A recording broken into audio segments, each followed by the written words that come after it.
여러분 안녕하세요. 세계 경제는 지금 커런트 이슈즈 오브 글로벌 이코노미 편집자 정견만입니다. 네, 9월 22일 밤이 낮보다 더 길어지기 시작하는 추운 날 세계 경제는 지금 시작하겠습니다. 오늘 토픽 한 건, 단신 4건, 그리고 오늘은 윤동주 시인의 서곡 별 해는 밤 시를 감상하시겠습니다. 오늘의 토픽은 연준이 페더럴 펀드 타겟 레이트를 50bp 인하하여 새로운 타겟 레인지가 4.75 내지 5%가 되었다는 소식입니다. 네, 오늘 단신 4건을 올렸습니다. 첫 번째 단신은 지난주 주간 실업수당 청구자 수가 21만 3천 명으로 4개월 내 최저를 기록하였다는 소식입니다.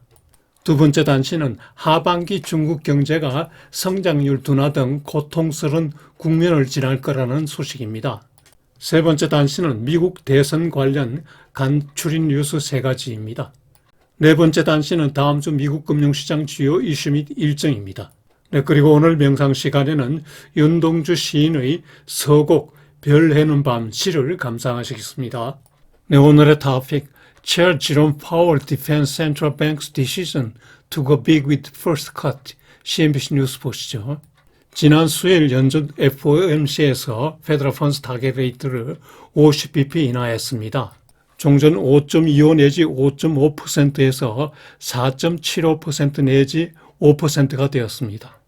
그런데 이번 FOMC에서는 만장일치가 아니고 미셀 보만 의원은 50bp 인하를 반대하고 25bp 인하를 주장하였다고 하네요. 그리고 월스트리트에서도 일부가 50bp 인하를 다소 의외로 받아들였다고 합니다. 최근에 50bp의 빅커트는 위기 시외에는 쓰지 않았는데 그래서 일부 이코노미스트는 too big too soon이 아닌지 이렇게 의아심을 갖고 있다고 하네요. 한편 연준 보유자산 매각은 계속 추진하기로 하였습니다. 즉 금리는 인하했지만은 완화적 통화 정책을 서두르지 않겠다는 뜻이죠. FOMC 스테이트먼트 성명서 변화 내용을 보면은 인플레이션 둔화 용어가 바뀌었는데요. Inflation is moving toward sustainably toward 2%라고 sustainably를 넣었네요. 그리고 완전 고용을 뒷받침한다는 문구를 추가했습니다. 그리고 새로 나온 2024년 경제 전망을 보면요.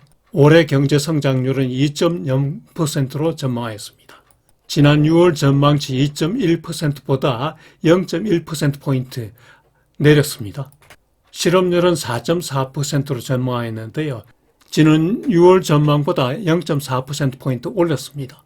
물가 상승률은 2.3%로 전망했는데요.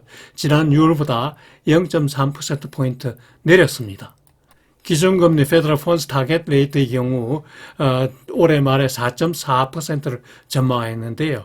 지난 6월 전망보다 0.7%포인트 내렸습니다. 그리고 내년 말에는 3.4%를 전망했는데요. 지난 6월보다 0.7%포인트 내렸습니다. 2026년 말 2.9%로 전망했는데요. 지난 6월 전망보다 0.2%포인트 내렸습니다. 새로 나온 점도표 덧 플로트에 따르면 올 연말까지 기준금리 50bp 인하가 전망되는데요.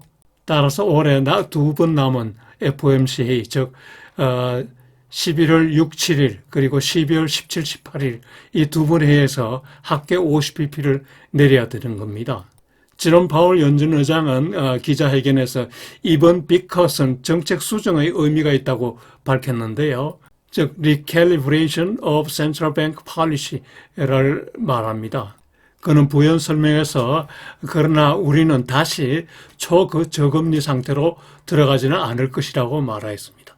그는 또 연준의 목표는 고통스러운 실업 증가 없이 물가를 안정시키는 것인데 현재 이 목표를 향해 잘 나가는 중이라고 말하였습니다. 즉 물가와 고용 간의 트레이드 오프 관계를 잘 조정해 나가고 있다는 뜻이죠.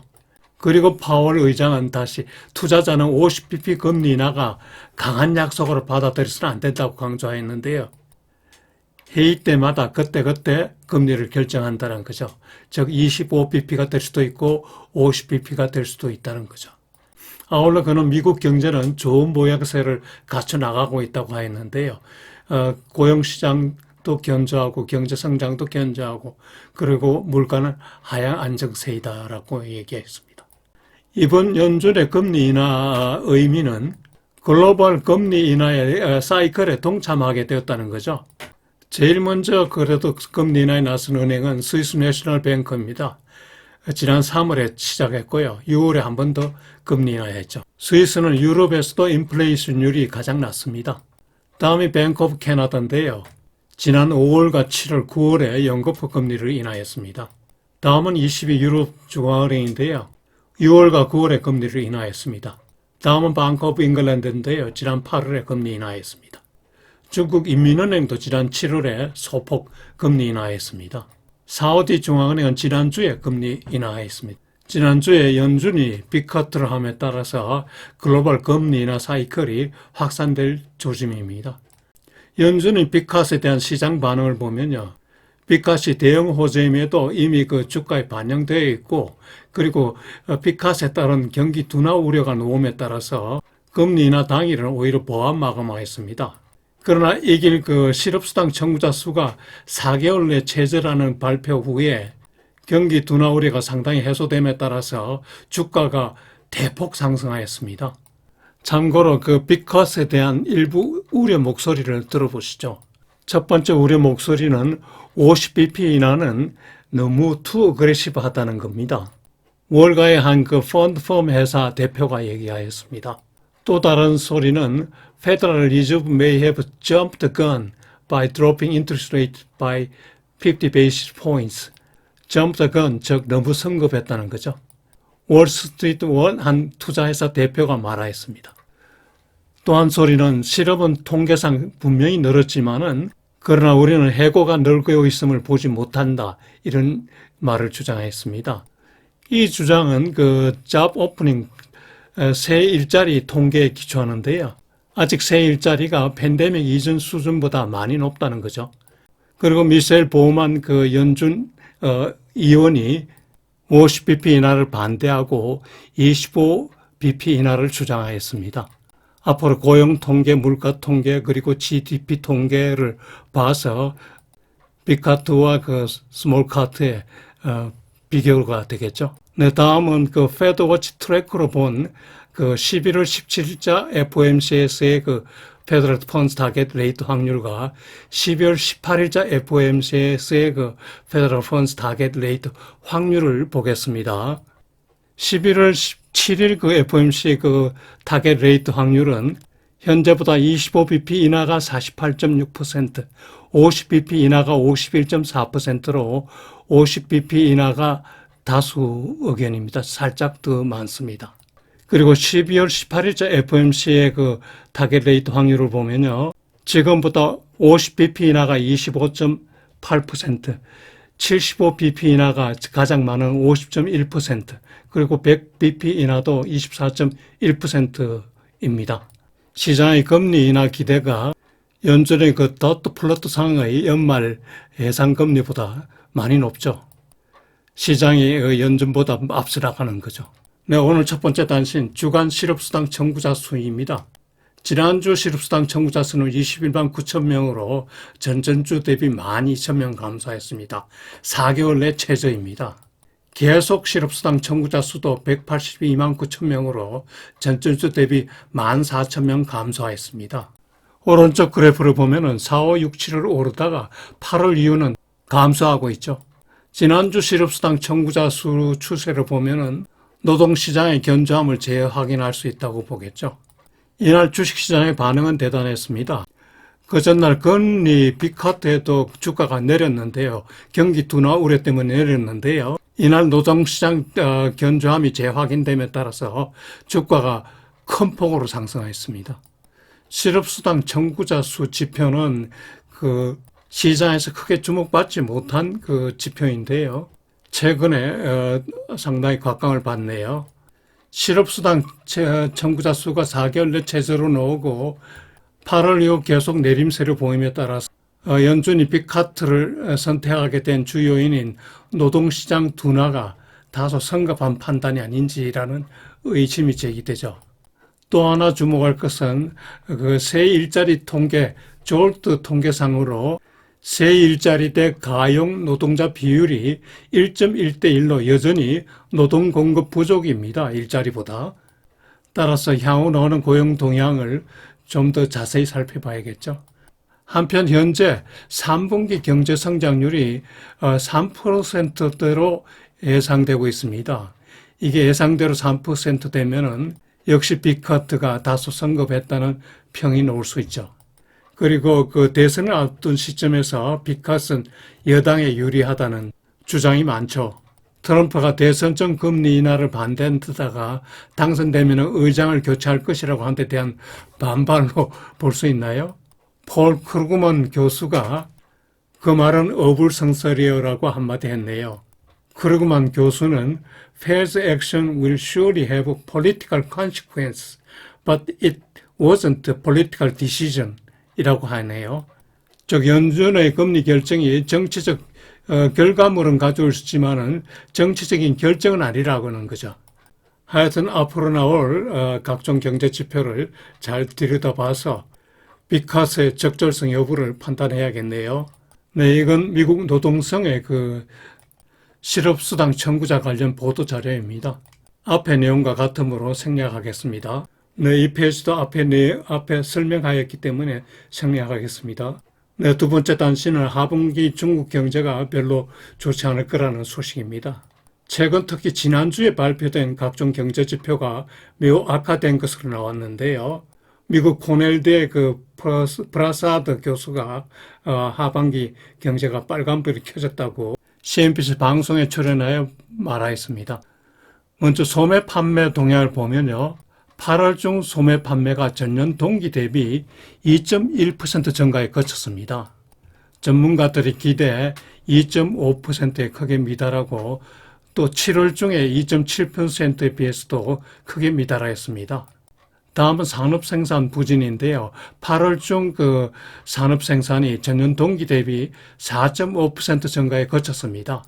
전문가들의 그 기대 4.8% 그리고 7월 중의 5.1%에 많이 미달하죠. 다음은 도시지역 자본재 투자 상황인데요. 1월, 8월 중에 투자가 전년 동기 대비 3.4% 증가에 그쳤습니다. 전문가 기대 3.5%에 미달하였습니다. 한편 도시지역 실업률이 6개월 내 최고로 올랐다고 하네요. 다음은 부동산 가격 하락 추세가 지속되어서 금융 부문에 큰 부담이 되고 있다는 겁니다. 다음으로 그 지방정부 가다부채 문제가 상존하고 있다는 겁니다. 다음으로 정부의 경기 대응이 계속 지연되고 있다는 겁니다. Too slow to enforce bold measures to stimulate the economy 라고 표현했네요. 한편 중국 경제와 관련해서 많이 거론되던 디플레이션 문제는 크게 완화되었습니다. 지난 8월 CPI 소비자 물가지수가 전년 동기 대비 0.6% 상승했습니다. 물가 상승률이 서구에 비해서는 많이 낮지만은 과거에 비해서는 꽤 올랐습니다. 오른쪽 그래프는 전년 동기 대비 그 CPI 물가 상승률입니다. 최근 6개월간 연속 상승이네요. 따라서 디플레이션 우려는 일단 많이 완화되었습니다. 다음으로 그 중국 인민은행이 금리 인하를 지연시키고 있다는 겁니다. 앞으로 인하하더라도 연준의 빅커트보다는 많이 낮을 것으로 보네요. 이에 따라 각 연구기관들은 중국 경제 성장률을 하향 조정하고 있습니다. 뱅크 오브 아메리카는 올해 4.8% 성장을 전망하고요. 시티그룹은 4.7% 성장을 전망하고 있습니다. 정부의 5% 성장 목표보다 낮은 거죠. 네, 참고로 중국 경제 주요 지표를 뽑아봤습니다. 오른쪽 위 그래프는 중국 환율 동향인데요. 최근 2, 3개월간 이엔화 강세가 대단하네요. 현재 달러 이엔 한 줄이 7.04입니다. 두세 달 사이에 한 5% 빠졌네요. 오른쪽 아래 그래프는 중국 외환보유고 상황인데요. 최근에 꽤 늘고 있네요. 지난 8월 말이 3조 2,880억 달러입니다. 여기에는 큰 경제 지표로만 보아서는 중국 경제가 그렇게 나쁘다는 생각은 들지 않는군요. 하반기 경제 동향을 잘 살펴보아야 하겠습니다. 네, 세 번째 단신은 미국 대선 관련 간추린 뉴스 모음인데요. 먼저 카말라 해리스 후보가 TV 토크쇼의 여왕인 그 오프라 윈프리와 함께 소외된 미국인들을 위한 Unite for America 캠페인이란 제목으로 해동을 하였는데요. 윈프리는 해리스 선거 유세의 그 열기를 높이기 위해서 이 캠페인을 준비했다 그러고요. 윈프리는 이 캠페인 외에도 현재 단체와 함께 펜실베니아, 조지아, 미시간주 등을 돌면서 투표자 등록과 함께 해리스 지지를 촉구하는 행사를 진행 중에 있습니다. 이날 그 오프라 윈프리와 캐멀라 해리스의 Unite for America 캠페인은 다수 소셜 네트워크에 생중계되었는데요. 20만 명 이상이 접속 시청하였고 유튜브 시청자는 물론 더 많았겠죠. 여기다 윈프라와 그 해리스의 인스타그램, 페이스북, 틱톡, 트위치 계정 등에서도 동행사를 중계하였다고 합니다. 이날 행사에 그 낙태 피해자 그리고 총기 피해자 부모가 참석해서 눈물 어린 해리스 지지를 호소하였다고 합니다. 그리고 코미디언, 배우 등 다수 연예인이 참석해서 해리스 지지 선언하였다고 하네요. 로이터 통신은 이모셔널 캠페인이었다고 표현하였습니다. 그러면서 사전투표 그리고 본투표에 큰 영향을 줄 것으로 예상하네요. 다음은 마이크 드와인 오하이오 주지사, 공화당 주지사인데요. 도널드 트럼프와 그리고 러닝메이트 JD 밴스가 한 근거 없는 주장으로 인해서 공화당의 그 국경 문제 관련 그 메시지를 약화시키고 있다고 뉴욕타임즈에 기고했습니다. 여기에서 근거 없는 주장이라는 말은 스프링필드에 거주하는 IT 이민자들이 주민들의 애완동물을 훔쳐 먹었다는 거짓 낭설인데요. 이처럼 그 적법하게 입법한 IT인에 대해서 포근한 것은 공화당이 유리한 입장인 그 국경 문제와 관련해서 공화당의 입지를 약화시키는 것이라고 주장한 거죠. 그리고 마이크 드와인 그 오하이오 주지사는 스프링필드 이 지역 출신인데요. 스프링필드 지역은 IT 이민자들이 와서 스프링필드 경제를 재건하는데 큰 역할을 했다고 지적하네요. 이 지역은 1980년, 90년대에 어려운 시기를 겪었는데 다수 IT 이민자 덕에 제조업이 좋아지고 고용 창출에 기여했다고 이 지사가 말하였습니다. 공화당원인 오하이오 주지사가 도널드 트럼프와 JD 밴스의 근거 없는 주장, 즉 스프링필드에 거주하는 그 IT 이민자들이 주민의 애완동물을 훔쳐먹었다는 폭언에 대해서 반박하는 것은 주지사로서 바른 일을 하였다는 생각이 드는군요. 다음은 추가로 111명 이상의 전 공화당 의원 및 공무원들이 민주당 캐멀라 해리스 지지를 선언한 레터에 서명하였다는 소식입니다. 그들은 이 서한에서 전 대통령 도널드 트럼프는 대통령 자리에 재차 봉사하기에 부적합하다, unfit to serve again이라고 주장했습니다. 지난 8월에도 그 다수 그 공화당 의원 및 그 집권때의 그 장관 등이 해리스 지지를 선언한 바 있는데요. 이번에 추가로 111사람 해리스를 지지하는군요. 아래는 설명을 생략하겠습니다. 네 번째 단신, 다음 주 미국 금융시장 주요 이슈 및 일정입니다. 지난주 주가는 빅카트, 대형 호재 등으로 상승세를 이어갔죠. 원래 9월장은 전통적으로 약세장인데요. 특히 선거년에는 9월이 더 약했다 그러네요. 올해는 이 징크스를 깰 것 같습니다. 지난주에 S&P 500는 1.36% 오르고요. 다우는 1.62%, 나스닥은 1.42% 올랐습니다. 어느 전문가는 향후 경기 관련 지표에 따라서 변동성이 커질 거라고 하네요. 오른쪽 이 그래프는 나스닥 지수 추이입니다. 최근에 오르내리 변동폭이 좀 크죠. 그래도 작년 대비 34.69% 올랐습니다. 한편 국채 수익률의 경우에는 금리 인하 기대의 기반영 인식으로 국채 수익률이 반등하였습니다. 오히려 10년물은 3.74%로 주간 8bp 상승하였고요. 2년물은 3.61%로 주간 1bp 올랐습니다. 지난 주간 수익률이 반등했으나 장기적으로는 하락세를 보일 것 같습니다. 오른쪽 아래 그래프는 10년물 국제 수익률 지수인데요. 많이 내려오다가 지난주에 반짝 반등했죠. 다음 주 제일 중요한 이슈는 개인 소비 지출 물가, PC 물가 동향입니다. 금요일 날 발표되죠. 그리고 다음 주 목요일은 파월 의장과 옐렌 재무장관의 스피치가 있습니다. 뉴욕 연준이 주관하는 2024 트레저리 마켓 컨퍼런스입니다. 8월 중 물가는 PCE 물가는 전월 대비 0.2%, 7월과 같은 0.2% 증가하고요. 전년 동기 대비로는 2.4% 상승할 것으로 예상합니다. 7월보다 0.1%포인트 또 내렸습니다. 개인 소득은 전월 대비 0.4% 오를 것으로 보이는데요. 7월보다 0.1%포인트 높아졌고요. 개인 소비는 0.3% 증가할 것으로 보이는데 7월보다 0.2%포인트 낮아졌습니다. S&P 글로벌 PMI는 제조 부문은 약간 위축되고 서비스 부문은 보합으로 예상하네요. 네, 요일별 일정은 표를 참고하시기 바랍니다.